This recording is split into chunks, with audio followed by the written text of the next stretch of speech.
Hello students, आज अपन इस video में करेंगे आपकी क्लास 10th मैथ्स का जो चैप्टर 7.1 उसका क्वेश्चन नंबर 6 और उसका भी पार्ट नंबर 3। तो यहाँ पर हमें इसको चेक करके बताना है कि किस टाइप का ये क्वाड्रिलेटरल है और साथ में रीजन भी देना है। ओके, तो सबसे पहले अपन यहाँ पर आंसर का डाटा लिख लेते हैं। आंसर नंबर 6 में पार्ट नंबर 3 जो है, तो यहाँ मैं लिख देता हूँ गिवन। आपके ए के कोऑर्डिनेट्स क्या क्या हैं? तो ए के आपके कोऑर्डिनेट्स हैं 4,5 यानी 4,5। वहीं पर बी के हैं 7, 6 यानी बी के हैं 7 और 6। वहीं सी जो है उसके लिए है 4,3 यानी 4,3। और वहीं पर अगर बात करें डी की, तो उसके कितने हैं 1 और 2। तो ये 1,2 लिख लेंगे। अब हमें चेक करना है, इसलिए अपन लेंगे डिस्टेंस फॉर्मूला यूज में। तो यहां पर लिख देते हैं यूजिंग डिस्टेंस फॉर्मूला, जो कि आपका क्या होता है x2 minus x1 whole square plus y2 minus y1 whole square और कंप्लीट पे रूट। तो यहां पर सबसे पहले ए बी निकालेंगे, फिर बी सी निकाल लेंगे, फिर सी डी और फिर डी ए। यानी ये अगर क्वाड्रिलेटरल है तो कुछ इस तरीके से मान लेते हैं कि ऐसा कुछ होगा। ठीक है, तो इसको मैंने ए माना, ये बी मान लिया, ये सी और ये डी। तो यहाँ पर A B B C C D और डी ए निकाल लेंगे, एक बार इनके डायगोनल्स निकाल लेंगे। ओके, तो आप देखिए सबसे पहले मैंने ए बी ले लिया, जिसके मुताबिक ये फॉर्मूला है, तो बी यहाँ लिया है, तो इसका मतलब x2 की वैल्यू इसके लिए ले लेते हैं। बाकी कोई रेंडमली फर्क नहीं पड़ता इनके आंसर में। तो x2 देखिए कौन है, बी के अंदर से 7 है, यानी 7 लिख लिया। आगे माइनस साइन है, माइनस साइन लगा दिया। ए के अंदर से x1 की वैल्यू क्या है, 4 है, 4 लिख लीजिए होल स्क्वायर प्लस y2 कौन है, बी के अंदर से y2 की वैल्यू 6 है, माइनस y1 की वैल्यू कौन है, तो देखिए ए के अंदर से 5 है, यानी कि 5 आ जाएगा होल स्क्वायर और कंप्लीट का रूट।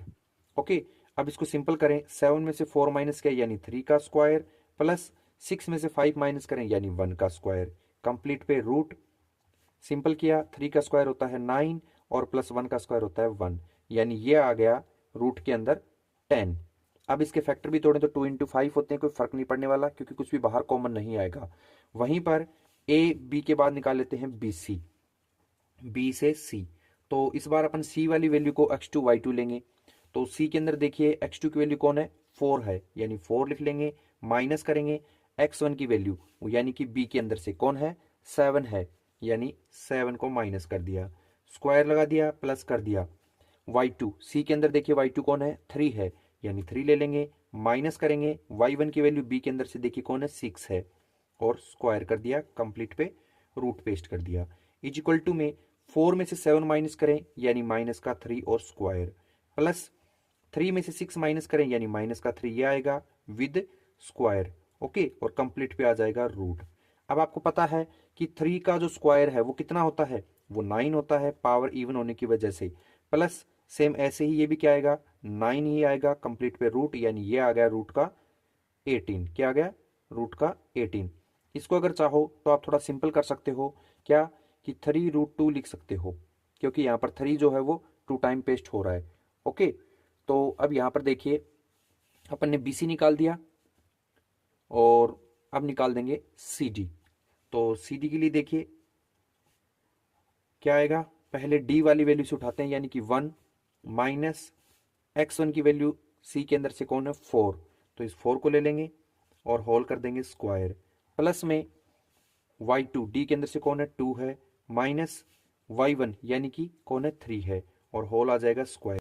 सिंपल करें, 1 में से 4 माइनस करेंगे तो क्या आ जाएगा, माइनस का 3 आ जाएगा, स्क्वायर कर दिया, प्लस 2 में से 3 माइनस करें यानी कि -1 आएगा। ओके, और स्क्वायर साथ में है ही, सोल्व करेंगे तो ये तो आ जाएगा 9 और ये 1 का स्क्वायर यानी कि 1 होता है, तो ये भी अपना आ गया रूट का 10। ओके, फिर आगे बढ़ते हैं।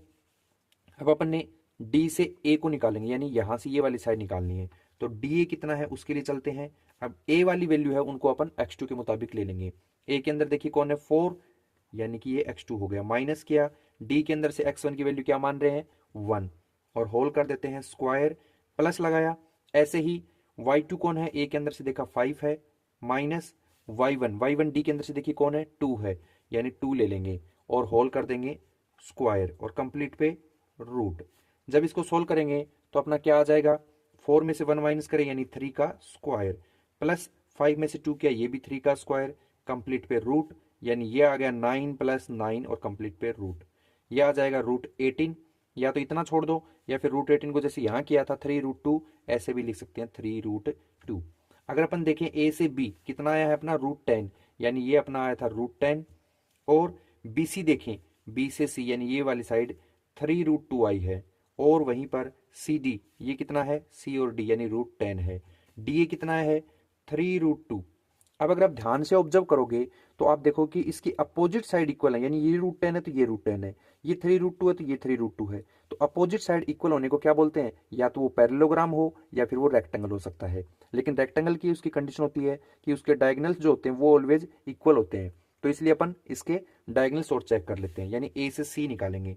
ए सी लिया तो इसके अंदर सी वाली वैल्यू को x2 और y2 ले रहा हूं, तो सी के अंदर पहले कौन है x2 यानी कि 4 है, माइनस किया ए के अंदर से x1 कौन है 4 है, माइनस कर दिया स्क्वायर, प्लस ऐसे ही y2 कौन है तो सी के अंदर देखिए 3 है, माइनस किया y1 कौन है ये देखिए 5 है, और होल कर देंगे स्क्वायर और कंप्लीट पे रूट। अब 4 में से 4 माइनस करें यानी कि 0 का स्क्वायर, प्लस 3 में से 5 माइनस करें यानी -2 का स्क्वायर, कंप्लीट पे रूट। तो 0 का स्क्वायर 0 होता है, प्लस -2 का स्क्वायर 4 होता है, यानी कि 0 में 4 ऐड करें तो √4 आएगा, जिसको सिंपल कर ले तो 2 आ जाएगा। ओके, यानी ए सी अपना 2 आ रहा है।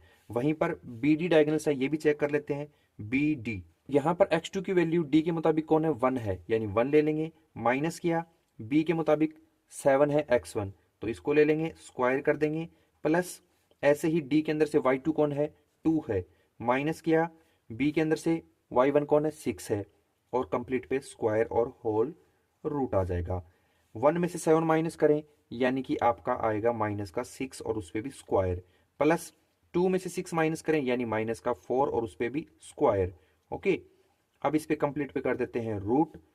6 का स्क्वायर कितना होगा 36 होगा, प्लस में यहाँ पर 4 का स्क्वायर होगा 16, दोनों को प्लस कर देते हैं यानी ये आ जाएगा रूट के अंदर 52। ओके, अब यहाँ 52 है, इसको अपन लिख सकते हैं क्या 2 इंटू 2 इंटू रूट के अंदर कंप्लीट 13 के साथ। देखो 2 2 जब 4, 4 को 13 से करें 52 आएगा। अब पेयर किसका बन रहा है 2 का, यानी 2 को बाहर निकाल देंगे √13 लिख देंगे। तो अब देखिए क्या दोनों डायगोनल्स इक्वल आए हैं, ये तो 2 आ रहा है, ये 2√13 आ रहा है, सेम नहीं है। इसका मतलब अगर सेम होता तो रेक्टेंगल बन जाता। अब क्या बन गया, अभी आपका पैरेललोग्राम बन गया। तो यहाँ पर बोल देंगे कि ए बी ये जो साइड है वो अपनी किसकी इक्वल है, वो अपनी डीसी के इक्वल है, एंड वहीं पर आपकी बीसी जो साइड है और एडी जो साइड है वो इक्वल है बीसी के, यानी एडी है वो इसकी इक्वल है। तो यानी अपोजिट साइड्स इक्वल हैं बट डायगोनल्स इक्वल नहीं है। तो अपन यहाँ कह सकते हैं कि therefore A B C D is a parallelogram. क्या बन गया ये एक पैरेललोग्राम शेप बन गई। ओके, तो इस तरीके से अपन इस पार्ट थर्ड को कंप्लीट कर लेंगे।